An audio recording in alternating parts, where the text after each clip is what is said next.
Oke, sebelumnya saya ucapkan dulu Assalamualaikum warahmatullahi wabarakatuh. Salam sejahtera untuk kita semuanya. Halo sobat semuanya, kita ketemu lagi di pembelajaran saya untuk mata kuliah analisa dan perancangan sistem informasi pada hari ini, yaitu kita sudah berada di ujung pertemuan ya. Hari ini kita akan membahas sampai pada pertemuan yang ke-15, di mana pada pertemuan yang ke-15 ini kita akan membahas mengenai yaitu UML atau Unified Modeling Language. Baik, sebelum saya mulai untuk pembelajaran hari ini, saya sapa dulu, saya ucapkan banyak terima kasih kepada Anda semuanya yang sudah atensi di channel ini ya, selalu di atensi di channel ini, dan terima kasih juga kepada Anda semuanya yang sudah like and subscribe di channel ini. Ya, terima kasih banyak. Mudah-mudahan Anda semua dalam keadaan sehat walafiat, tidak ada suatu kekurangan apapun sehingga bisa mengikuti perkuliahan di pertemuan ke-15 ini.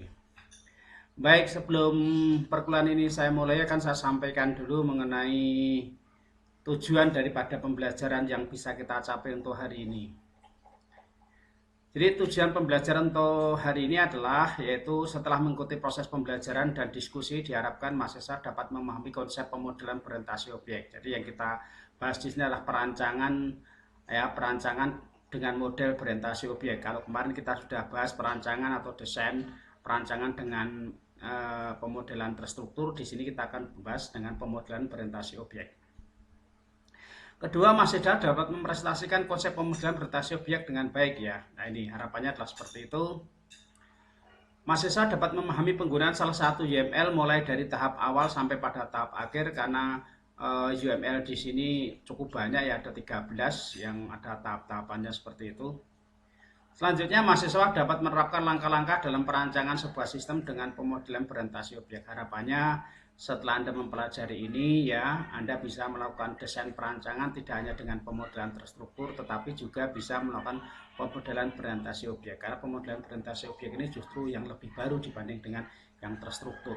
Tentu di situ ada kelebihan dan kekurangannya dengan menggunakan terstruktur dan penggunaan objeknya. Baik, kita mulai untuk hari ini. Kita mulai dari slide yang pertama mengenai apa itu UML. Bagi Anda yang belum mengenal sama sekali tentang UML, apa itu UML? UML di sini adalah sebuah metode pemodelan yang digunakan untuk memvisualisasikan atau menggambarkan sebuah perancangan sistem berorientasi objek atau yang kita kenal dengan nama OO ya, Object Oriented Programming di situ ya. Usage diagram merupakan sebuah pemodelan fungsional untuk menggambarkan behavior atau kelakuan sebuah sistem yang hendak dibangun. Jadi dengan menggunakan OOP ini nanti kita akan menggunakan use case penggunaan case diagram seperti itu ya.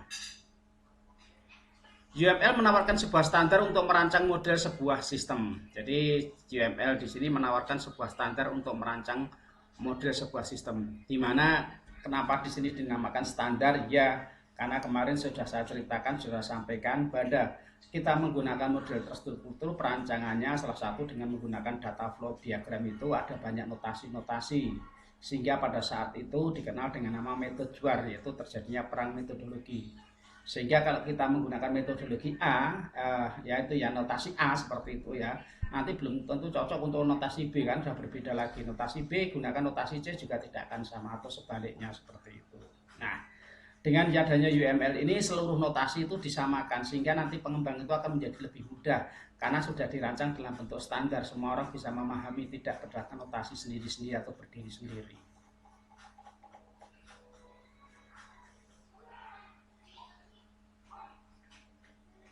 Arti UML menurut Bock tahun 2005, UML merupakan bahasa standar yang digunakan dalam perancangan sebuah sistem. Jadi di sini sudah menggunakan standar ya, digunakan untuk bahasa standar yang dulunya tidak standar dengan notasi sendiri-sendiri. Dengan dan UML ini semua disatukan dalam bentuk satu yang sudah distandarkan seperti itu. Menurut Nugroho, UML merupakan metode kolaborasi antara metode-metode Bock, OMT, ya, serta OSE yang digunakan untuk menganalisa perancangan sistem. Ini sama halnya. Memang UML ini adalah memadukan dari beberapa notasi yang ada sebelumnya, diantaranya ada metode yang disampaikan oleh Bock and Gall, ya ada objek teknik ya, ada OOSE ya yang disampaikan beberapa pakar yang ada seperti itu. Menurut Herlawati tahun 2001, UML merupakan kumpulan diagram yang terdiri dari 9 diagram atau 8 diagram atau 13 diagram ya seperti itu. Pendapat lain mengatakan use case diagram tidaklah menjelaskan secara rinci mengenai penggunaan use case yang mana hanya memberikan gambaran singkat antara gabungan use case, aktor, dan sistem. Ada yang mengatakan seperti itu. Ya, jadi ada juga ini UML merupakan kumpulan diagram yang terdiri dari 8 atau 9 seperti itu. Nanti kita akan sampaikan pada 13 ya. Nah, kenapa UML ini digunakan penggunaan bahasa standar? Karena UML ini kumpulan dari beberapa notasi yang sudah sepakat para ahli, diantaranya Bock tadi ya. Ini sudah sepakat ya. Kita gunakan tidak berdiri sendiri-sendiri, tetapi sudah distandarkan jadi satu. Begitu dengan Odell, begitu Seller-Mellor, ada Gamma, Mayer, ada Jacobson, ada Rumbock. Mereka berkumpul jadi satu menyatakan UML ini sebagai bahasa standar. Kumpul dalam yaitu di sini objek manajemen grupnya di sini ya, bersatu membentuk sebuah grup yang namanya adalah objek manajemen grup ini untuk menstandarkan sehingga tidak membawa notasi sendiri-sendiri. Tujuan yang ingin dicapai oleh UML adalah sebuah bahasa pemodel yang bisa digunakan dan dimanfaatkan di masa yang akan datang, baik oleh manusia maupun oleh mesin. Mampu memberikan bahasa pemodel secara visual kepada user dengan berbagai bahasa pemrograman yang digunakan. Memungkinkan untuk menyatukan praktek terbaik dalam suatu pemodelan. Jadi di sini kenapa dikatakan menyatukan praktek tadi? Karena ada beberapa notasi tadi ya, notasi-notasi yang oleh para ahli tadi ya, yang terbaik tadi ya, notasi ini digabungkan menjadi satu seperti itu, sehingga akan bentuk satu pemodelan baru yang standar, yang lebih bagus, yang lebih dinamis seperti itu. UML digunakan untuk memodelkan sistem dengan menggunakan OOP ya, sehingga tidak hanya digunakan untuk pemodelan perangkat lunak saja. Jadi di sini jika digunakan untuk ini, tapi untuk objek oriented programming dan perangkat lunak. Mampu menghasilkan model yang sangat baik, mudah digunakan, serta memungkinkan untuk dikerjakan secara terpisah. Nah ini, dengan menggunakan UML ini basisnya lain. Kalau kita menggunakan data flow diagram kemarin, yaitu merupakan jembatan penghubung antara pengembang dengan programmer dengan programnya seperti itu, atau pengembang dengan programnya seperti itu ya. Kalau itu harus dipahami oleh orang-orang yang paham seperti itu. Kalau UML ini sifatnya umum ya, mampu menghasilkan model yang sangat baik, mudah digunakan, dan serta memungkinkan untuk dikerjakan secara terpisah. Nah ini hampir semua orang bisa memahami model ini karena sudah distandarkan seperti itu. UML juga dapat dimanfaatkan sebagai blueprint karena pemodelan sangat rinci dan tertata seperti itu. Sedangkan fungsi penggunaan UML yang pertama yaitu UML memperlihatkan proses aktivitas secara urut dalam suatu sistem. Jadi dengan adanya UML ini proses aktivitasnya itu dikerjakan secara sekuensial atau urut dalam sebuah sistem. Jadi kita jelas tahu urut-urutannya seperti apa, seperti itu. Menggambarkan proses bisnis serta urutan aktivitas pada sebuah proses ya. Jadi prosesnya juga urut, terutama dengan tadi yang memperlihatkan proses aktivitas ya, sama itu ya proses aktivitasnya. UML untuk memodelkan suatu sistem bukan hanya perangkat lunak tetapi menggunakan konsep objek juga. Jadi pemodelannya dalam bentuk konsep objek. Untuk menciptakan suatu pemodelan bahasa yang dapat digunakan baik oleh manusia maupun mesin. Jadi dengan adanya pemodelan bahasa seperti ini mudah untuk digunakan karena di situ diciptakan atau digunakan oleh bahasa yang dapat digunakan oleh manusia maupun mesin. Jadi manusia juga paham, mesinnya juga mengerti jelas begitu.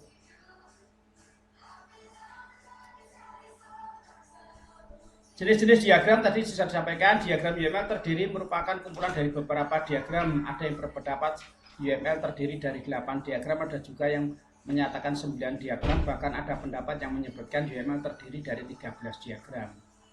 Kemudian yang benar yang mana, kita tidak perlu mempermasalahkan itu ya, tidak perlu mempermasalahkan itu. Semakin kompleks artinya semakin bagus dan semakin detail, dan tingkat kerumitannya juga semakin tinggi kan begitu. Kalau kita hanya menggunakan 8 berarti tingkatannya menjadi lebih ini ya, seperti itu.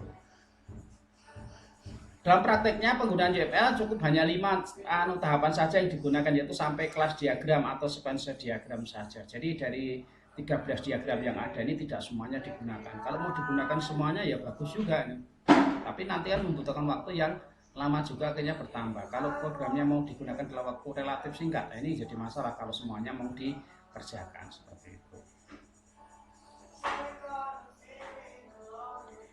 Jenis-jenis UML tadi ada 13. Di sini kita mulai dari use case diagram, ada activity diagram, ada sequential diagram, ada class diagram, ada state mesin diagram ya, state mesin diagram, ada komunikasi diagram, deployment diagram, ada komponen diagram, objek diagramnya, ada komposisi struktur diagramnya, ada interaksi, overview diagram, ada PKG diagram, dan ada diagram timing.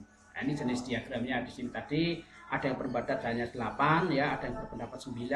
Nah, ini saya tampilkan secara komplit ada sebanyak 13 seperti ini. Nah, kita mulai dari yang pertama, apa yang dimaksud dengan use case diagram?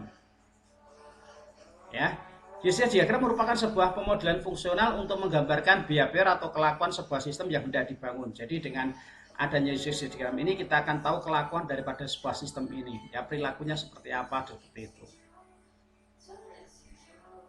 Use case diagram merupakan salah satu diagram UML yang menjelaskan mengenai interaksi antara aktor dengan sistem yang berhubungan. Jadi di sini penggambaran use case diagram digambarkan dengan menggunakan aktor. Ya, aktor ini mau ngapain, apa yang bisa dikerjakan aktor dengan sistem yang ada tadi. Oh, aktor ini bisa melakukan ini, oh, aktor ini bisa seperti ini. Itu yang dimaksud dengan hubungan antara aktor dengan serta hubungannya, ya, interaksi antara aktor dengan sistemnya seperti itu. Use case diagram membahas hubungan antara use case dalam sistem dan juga aktornya. Di sini ya hampir mirip ini ya, membahas tentang antara hubungan antara aktor dengan sistemnya seperti itu. Sedangkan fungsi use case diagram sendiri adalah untuk memperlihatkan proses aktivitas secara urut dalam suatu sistem ya, menggambarkan proses bisnis serta urutan aktivitas pada sebuah proses. Ini sama dengan tadi di depan sudah ada use case diagramnya. Manfaat daripada use case diagram di sini adalah digunakan sebagai kebutuhan verifikasi. Jadi manfaat yang bisa digunakan dari use case diagram ini digunakan untuk verifikasi ya, juga verifikasinya. Mampu memberikan gambaran interface dari sebuah sistem ya. Mampu memberikan gambaran interface dari sebuah sistem. Sebab setiap sistem yang dibangun haruslah memiliki interface ya. Interface itu antar mukanya seperti itu. Jadi dengan adanya use case diagram ini kita tahu antar mukanya nanti seperti apa di situ, apa yang bisa dilakukan oleh seorang aktor terhadap sistem yang ada tadi.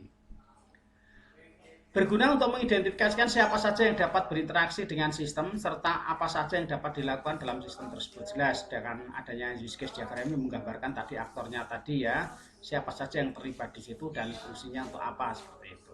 Apa yang bisa dikerjakan.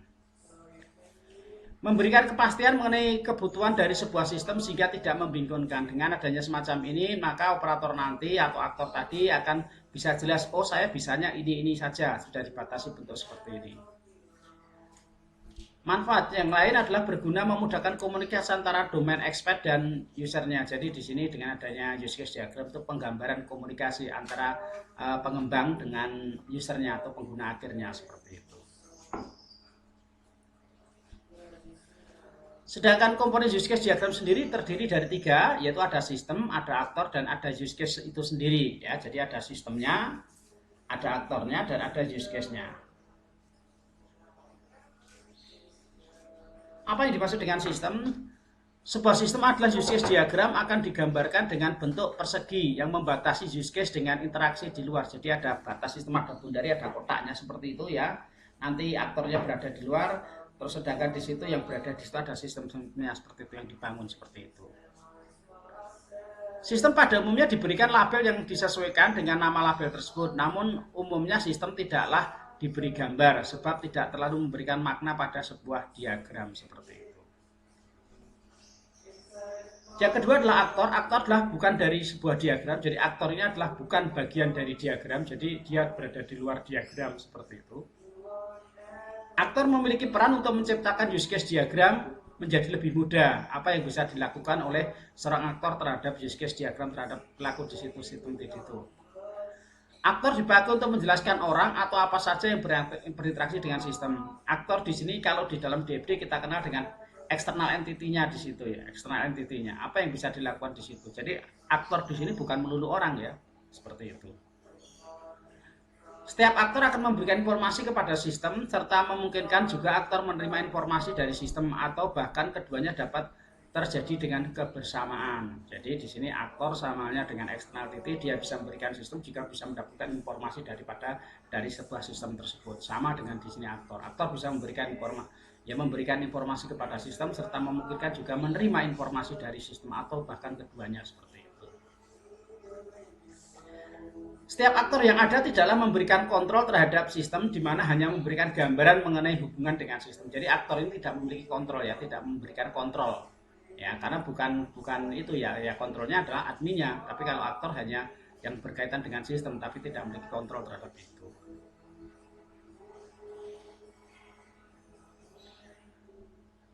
Beberapa hal yang memungkinkan aktor dapat berhubungan dengan pihak lain, antara lain jika terdapat sistem lain yang hendak berinteraksi dengan sistem yang sedang dibuat. Jadi aktor ini bisa berinteraksi, terdapat external resource yang digunakan dalam sistem menjadi sumber dari luar sehingga aktor bisa masuk ke sana.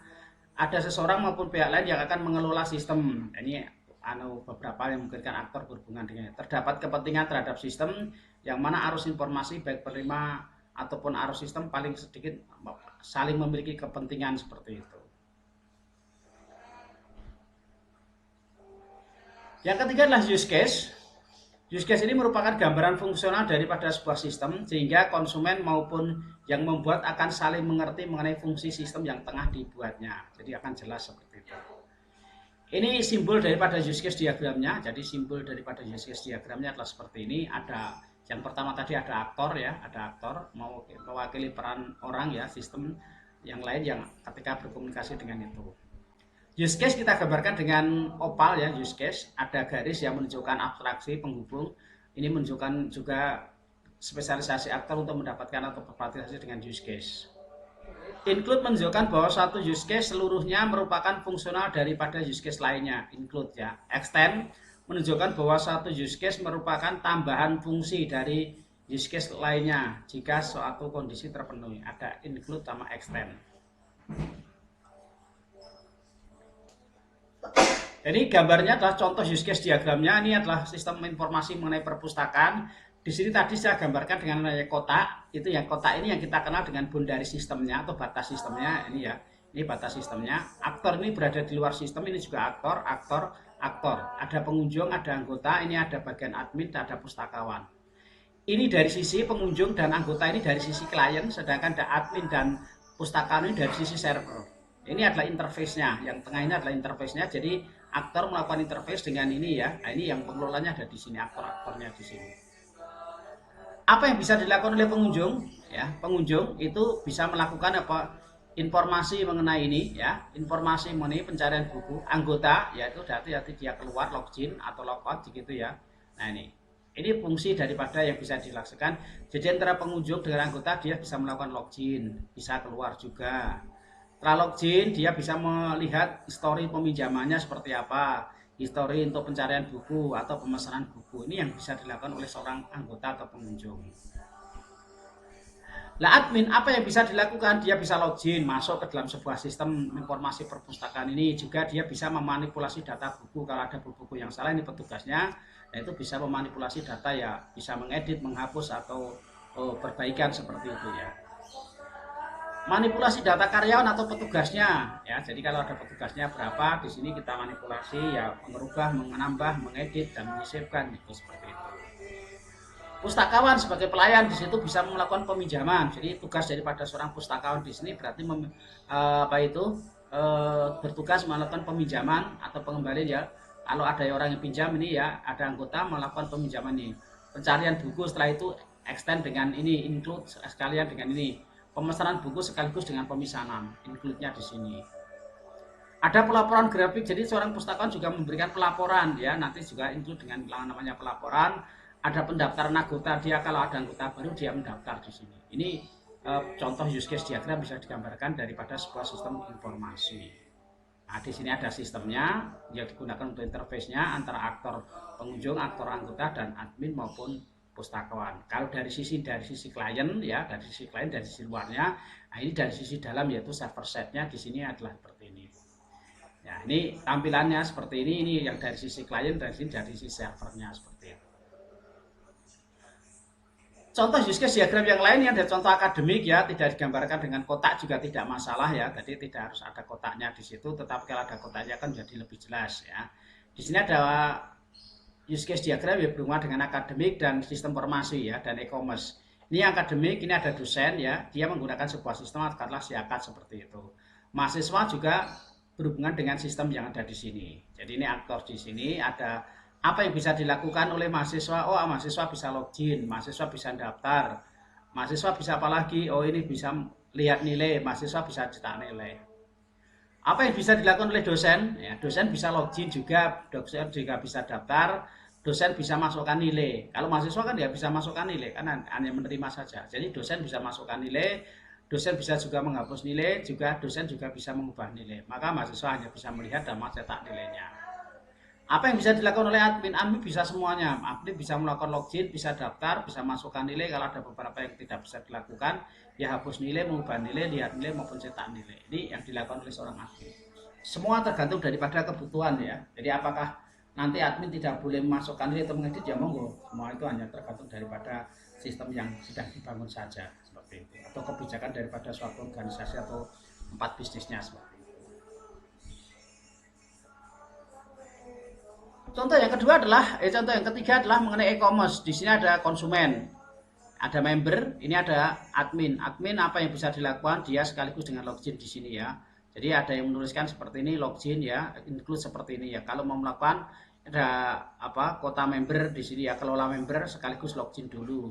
Nah, ini ya mengelola ini dengan sekaligus ini login dulu dan seterusnya. Ini bisa dilakukan bentuk seperti ini. Jadi saya gambarkan dalam bentuk yang berbeda dengan tadi, berbeda-beda supaya bisa memahami. Oh, ternyata ada yang dikasih kota, ada yang tidak. Ada bentuknya loginnya di sini. Kalau di sini loginnya kan ini dulu, login satu-satu. Kalau di login, setelah login dia bisa melakukan ini seperti itu. Atau loginnya ditempatkan di depan juga bisa. Login, setelah login dia bisa mengelola ini, bisa kelola ini juga bisa seperti itu.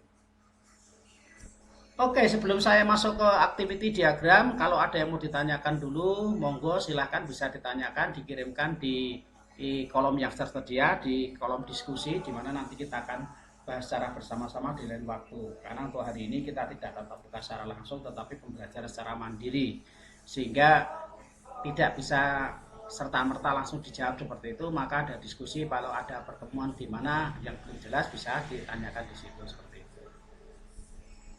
Oke, seperti itu. Mohon maaf, saya tinggal minum.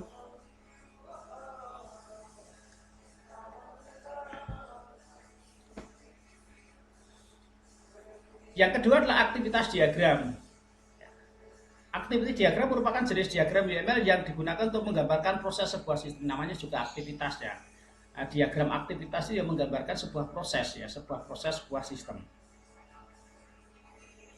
Setiap proses yang terjadi dalam sistem akan digambarkan dengan rinci dan lengkap, langkah demi langkahnya dari mulai masukkan hingga keluaran. Ini aktivitasnya akan digambarkan secara rinci, ini detail secara rincinya akan seperti itu.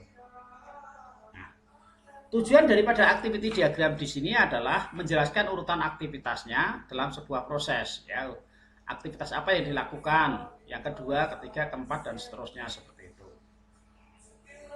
Di dalam dunia bisnis biasanya digunakan untuk modeling atau memperlihatkan urutan proses bisnisnya. Mudah dalam memahami proses yang ada dalam sebuah sistem secara keseluruhan karena aktivitasnya sudah diurutkan dengan jelas, sehingga habis ini langkahnya apa, habis ini apa, itu akan menjadi lebih mudah. Merupakan metode perancangan yang terstruktur, mirip dengan flowchart maupun data flow of diagram. Jadi ini kayak DFD maupun ERD seperti itu ya. Mengetahui aktivitas aktor, penggunaan berdasarkan use case diagram yang dibuat sebelumnya. Jadi kita akan tahu apa yang dilakukan oleh seorang aktor di sini. Simbol komponen activity diagram dimulai dari start, ini ya, gambarnya bulat hitam. Kalau berhenti dia bulat hitam, di tepinya ada garis lingkarannya seperti itu. Aktivitas yang dilakukan oleh sistem, apa yang dilakukan? Di sini adalah percabangan. Ada yaitu join, penggabungan ya. Kalau di sini dari satu kita ubah menjadi dua, itu namanya percabangan. Kalau dari dua dijadikan satu, digabung. Ada keputusan di sini ya, ada keputusan. Nah, keputusan. Ada swingland, sebuah cara untuk mengelompokkan aktiviti berdasarkan aktor ya, mengelompokkan aktivitas dalam sebuah urutan yang sama. Nah, ini contoh aktiviti diagramnya tadi ya. Kita awali dengan bulatan hitam kecil, ini dimulai dari start, berakhir dengan tanda lingkaran ini. Apa yang dilakukan ini? Ini contoh adalah swingland di dalam pengambilan uang di ATM, pengambilan uang di ATM ya, pengambilan uang di ATM. Jadi customer ini mau ambil uang di situ ya. Dia yang pertama itu insert card. Ketika dia datang ke tempat ATM, dia masukkan dulu kartunya. Ya. Kita masukkan kartunya. Setelah dimasukkan kartunya, masukkan PIN-nya. Kan kita suruh masukkan PIN. Maka dari pihak PIN ini akan mengklarifikasi, ada autorisnya di sini. Apakah PIN-nya sama dengan kartunya, seperti itu. Ambil keputusan. Jika PIN-nya salah akan diinformasikan PIN salah. Jika ini ya invalid berarti info apa ini ya PIN yang dimasukkan salah. Tapi kalau benar langsung diproseskan di sini. Enter amonnya di sini ya. Lanjutkan di sini. Tampilkan menunya. Apa yang bisa dilakukan dengan adanya itu? Anda akan melakukan apa? Yaitu ya, melakukan apa di sini? Apakah mau melakukan pengambilan atau tidak? Nah, ini tergantung dari sini Anda mengambil uang atau apa ya, debitnya di sini dikerjakan. Kalau mengambil uang, berapa uang yang akan ditulis dengan berapa biaya saldonya seperti itu. Ini yang dilakukan seperti ini sampai penggunaannya di sini. Ini pihak mesin ngecek dulu kalau sudah keluarkan uangnya selesai di sini. Ini contoh yaitu sebuah proses aktivitas yang dilakukan pada sebuah mesin ATM pengambilan uang. Contoh aktivitas yang lain di sini adalah dari bagian gudang. Kita mulai dari start hitam sampai dengan ini ya, terakhirnya ini. Dari bagian gudang dia memberikan informasi data barang yang akan dipesan. Nah, ini sudah diberikan, mencatat seluruh data-data barangnya di situ, diberikan bagian pembelian untuk membeli itu. Menerima informasi, membuat SOP. Jadi bagian pembelian ini menerima informasi dari bagian gudang untuk sekaligus membuat SOP-nya. Setelah SOP dibuat, selanjutnya diterima atau diserahkan ke bagian supplier, maka supplier menerima SOP tersebut. Nah, memberikan barang-barangnya. Setelah itu barang dikirim ya, kirimkan barang disertai fakturnya ke bagian gudang. Maka gudang akan menerima, masukkan itu, membuat SPBJ-nya, yaitu surat penerimaan barang jadinya di sini ya. Nah, kalau sudah bagian pembelian di sini ditandatangani SPBJ-nya, sudah masukkan di situ, terima SPBJ-nya, kembalikan ke sini, berarti sudah diterima. Konfirmasi pembayarannya sudah melakukan pembayaran bagian pembelian, kalau sudah terima pembayaran di bagian suppliernya, yaitu membuat lagi kwitansinya. Itu kontansinya di sini. Nah, ini bentuk yaitu bagian penjualan, bagian gudang, bagian pembelian, stok barangnya atau suppliernya atau pembelinya di sini, penjualnya di sini. Yang ketiga adalah sequence diagram. Sequence diagram ini jenis diagram yang menjelaskan interaksi antara objek dalam sebuah sistem yang diurutkan berdasarkan waktu, ya. Berdasarkan waktunya. Jadi untuk memudahkan jari dalam menyusun sebuah sistem yang diinginkan dengan cepat sebab tahapan yang dilakukan telah sangat jelas seperti itu.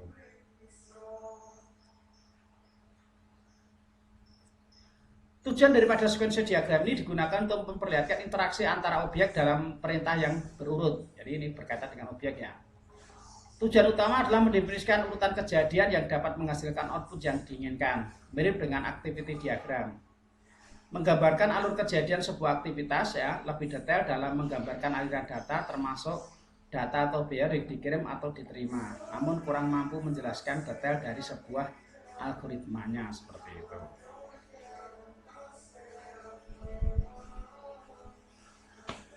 Simbol komponen sequence diagram ada aktor ya, di sini ada garis lingkaran dengan di atasnya garis ini ya, ada garis ini menggambarkan hubungan yang dilakukan. Garisnya ini bundari kelasnya menggambarkan sebuah gambaran dari ini, terus ada lingkaran kontrol prosesnya, di sini ada arus seperti ini. Jadi gambar-gambar atau simbolnya sudah jelas seperti ini. Apa yang dilakukan oleh aktor atau user ini? Oh, dia melakukan halaman login ya, pilih halaman loginnya, bisa dilakukan. Terus apa ya? Input username dan passwordnya. Di sini bagian kontrol proses data, lakukan input, sudah dicek dulu ya. Nah, ini. Terus username dan passwordnya salah. Kalau informasi, kalau ada user dan passwordnya salah, kalau betul, lanjutkan pada ini ya, bagian admin atau validasi data ini tadi ya, kalau betul. Nah, kalau sudah betul melakukan ini, selanjutnya apa? Menampilkan halaman utama admin atau user ya. Ini halaman utama daripada user, menampilkan bentuknya seperti ini. Yang keempat adalah kelas diagram. Jadi kelas diagram adalah alat untuk membantu menggambarkan serta memvisualisasikan struktur kelas yang terdapat dalam suatu sistem atau program. Kelas diagram adalah satu metode untuk menggambarkan aliran data beserta hubungannya. Hal yang terdapat di dalam kelas diagram untuk komponen diagram adalah adanya kelas name, nama kelasnya seperti itu ya. Atribut itu sesuatu yang melekat pada nama tersebut ya, atau properti yang ada di dalam nama tersebut. Proses atau metode sesuatu yang dapat dilakukan atau diproses oleh sebuah kelas. Nah, di sini ya. Atribut proses dapat memiliki sebuah salah satu yang sifat berikut ini. Jadi atribut di situ ada private. Private itu ya hanya yang dikirimkan saja yang bisa melakukan itu. Kalau protected, jadi protect hanya dipanggil digunakan oleh kelas yang bersangkutan, yaitu ada linknya seperti itu. Kalau private tadi untuk dirinya sendiri, kalau protected yang diberikan linknya, kalau public untuk semuanya. Nah, di sini ada tambahan satu, yaitu apabila hanya dapat dipanggil dan digunakan oleh intan sebuah kelas di paket yang sama. Ini bedanya seperti itu. Fungsi daripada kelas diagram ini adalah menggambarkan model data untuk sebuah program, ya, menggambarkan model data untuk sebuah program, memudahkan untuk mempelajari skema aplikasi, menyatakan secara visual apa yang dibutuhkan oleh sistem. Kelas diagram sebagai bahan acuan dalam membuat program, dan kelas diagram ini juga bisa memberikan gambaran dengan jelas.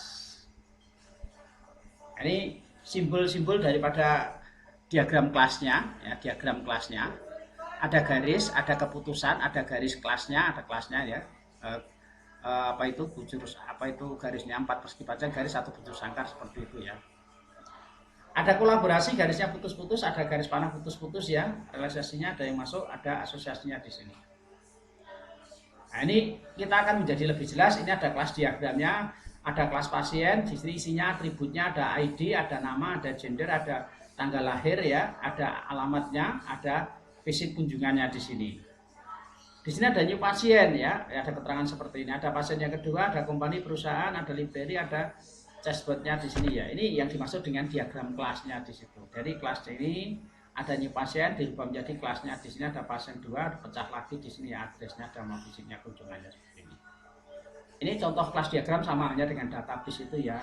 Ada nama tabelnya namanya pasien, seperti itu. Atributnya apa saja ini, seperti itu. Ini contoh lebih jelasnya seperti ini. Ada kelas pegawai, ya, kelas departemen. Kelas pegawai memiliki atribut nama, alamat, jabatan, NIP, seperti itu. Pelanggan, ada nama pelanggan, jenis pelanggan, ada ID pelanggan, dan seterusnya. Ada makanan, tanggal produksi, kadar lenggal kadaluarsa, ada harga, jumlah barangnya, seperti itu, transaksi. Ini contoh penggambaran daripada sebuah kelas diagram seperti ini. ID-nya belum dicantumkan, hanya menggambarkan saja seperti itu. Yang kelima adalah yang keenam nih, state machine diagram. Jadi state machine diagram adalah sebuah simbol yang menggambarkan perubahan atau transisi keadaan dari suatu status ke status lainnya, hanya merupakan statusnya saja nih. State machine diagram dapat menggambarkan perubahan yang berasal dari objek tersebut pada program sebagai akibat dari sinkronan yang diterima. State machine diagram ini juga berfungsi sebagai model atau metode atau behavior sebuah kelas yang menunjukkan runtutan kejadian yang dilewati sebuah objek saat terjadinya transaksi. Jadi di sini penggambaran sebuah proses daripada sebuah mesin. Nah, ini notasinya adalah gambar ini. Jadi kita awali tadi titik awal, titik akhirnya, buatnya di sini, yaitu yang merupakan syarat kejadian transisinya, arusnya, ada kejadiannya di sini. Ya, sama dengan yang tadi. Nah, ini mesin yang dilakukan dari titik awalnya. Apa yang dilakukan di sini, ya, titik awalnya adalah di sini, startnya di sini. Stage yang pertama tunggu, ya, tunggu di sini, ditunggu. Lihat itu lemari besi tertutup, ya, lemari besi atau kotak uang itu, ya, lemari besinya tertutup. Nah, lilin diambil, pintu terbuka. Itu contoh aja, contoh aja. Kalau lilinnya diambil berarti pintunya terbuka, menunjukkan lubang kunci, ya, seperti itu. Terkunci, ya, terbuka, tertutup. Kunci diputar, obor berpasangan, ya, membuka lemari besinya, seperti itu. Kalau sudah di sini terkunci kembali, tertutup. Ini adalah kunci diputar, obor tidak terpasang, di sini mengeluarkan monster. Nah, ini contoh saja, ya. Nah, ini contoh saja. Nah, ini contoh ketika kita akan melakukan mesin dari situ. Kita mulai dari situ, di sini suruh menunggu, kita ambil kuncinya. Kalau kuncinya terbuka maka bisa ini, ya, kalau sudah berarti kunci bisa diputar, bisa dibuka seperti itu. Kalau nggak bisa berarti kuncinya tertutup seperti ini. Selanjutnya adalah komunikasi diagram yang ketujuh. Di situ merupakan status jenis UML yang menjelaskan mengenai hubungan antar objek dalam sebuah sistem. Dengan adanya komunikasi diagram mampu menggambarkan setiap tahapan dan aktivitas apabila dilihat dari miripnya dengan sequence diagram, membedakan hanya lebih fokus terhadap objek masing-masing. Kegunaan daripada komunikasi diagram ini diantaranya adalah untuk membuat pandangan mengenai perilaku dari sebuah sistem. Ya, Anda nanti akan berfokus pada lilin yang ada di antara objek tersebut. Jadi dengan adanya komunikasi diagram ini memberikan gambaran tentang suatu diagram use case, ya. Ini juga digunakan untuk menyatakan objek apa saja yang dibutuhkan dalam merealisasikan sebuah layanan. Komunikasi diagram ini juga digunakan untuk melakukan pengecekan terhadap jalur-jalur aksesnya. Tujuannya adalah model pesan melalui antar peran atau objek yang mengirim operasi penggunaan fungsional kasus ya. Mekanisme model dalam desain arsitektur sistem.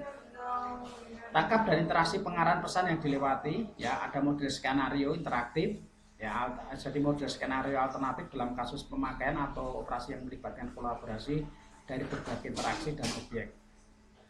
Dukung pengidentifikasian objek ya, sebab kelas atributnya, parameter pesan dan operasi pesan yang ada. Contoh komunikasinya, ini apa yang bisa dilakukan ya, ini ada aktornya, apa yang bisa dilakukan, ada inventorinya, ada grupnya, ada si pengkatnya, kartunya di sini ya, ada order pemesanan seperti itu. Ini toko buka toko online-nya di sini. Jadi apa yang bisa dilakukan oleh seorang aktor ketika dia membuka toko online seperti itu.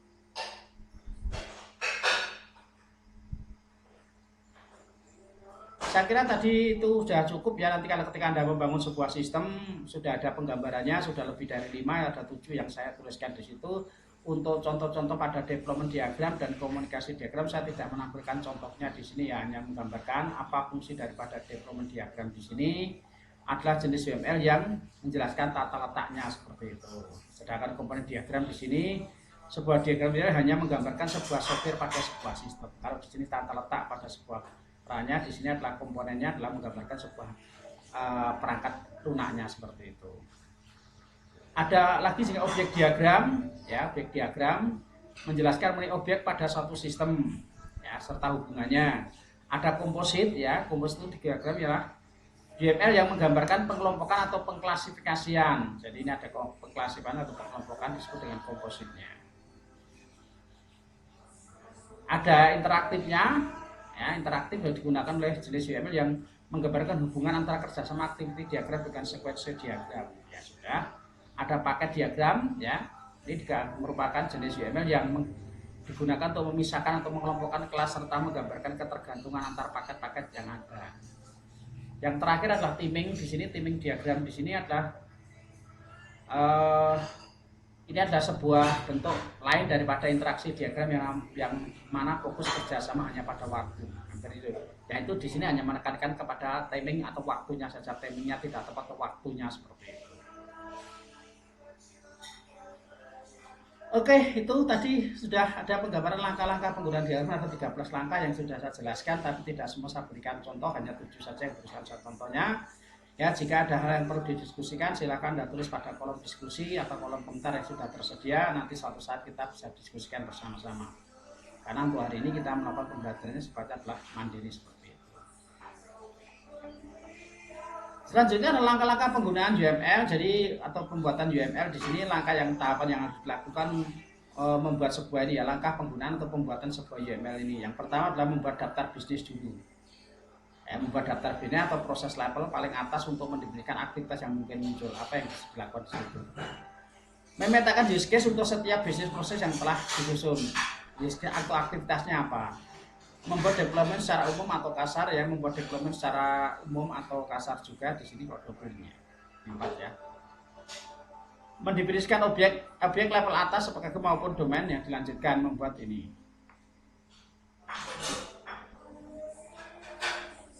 Membuat rancangan user interface-nya, membuat kelas diagram dari model yang telah tersedia. Itu membuat komponen ya, merinci deployment, terus memulai membangun sebuah sistem. Ini contohnya bisnis use case diagramnya, apa yang dilakukan oleh customer. Di sini ada credit manager, ada bagian teller ketika customer ini ya, ini bagian teller keuangan, ini ada credit manager, bagian manager kreditnya. Apa yang dilakukan yaitu memanage sebuah akunnya, yaitu memanage kartu kreditnya, yaitu memanage akun kreditnya, dan yaitu berhubungan dengan keuangannya di sini.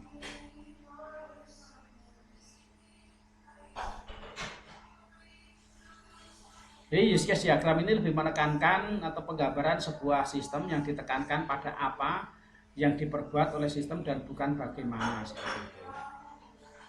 Use case memperlihatkan sebuah interaksi antara aktor dengan sistemnya, misalnya login ke sistem, aktor tadi use case diagramnya sudah ya.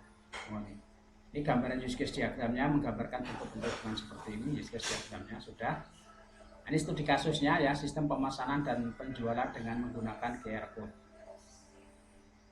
Ini contoh yang komplit ya use case diagramnya. Apa yang dilakukan oleh admin yaitu ini ya, register untuk user. Apa yang disajikan ini pengelolaan menu.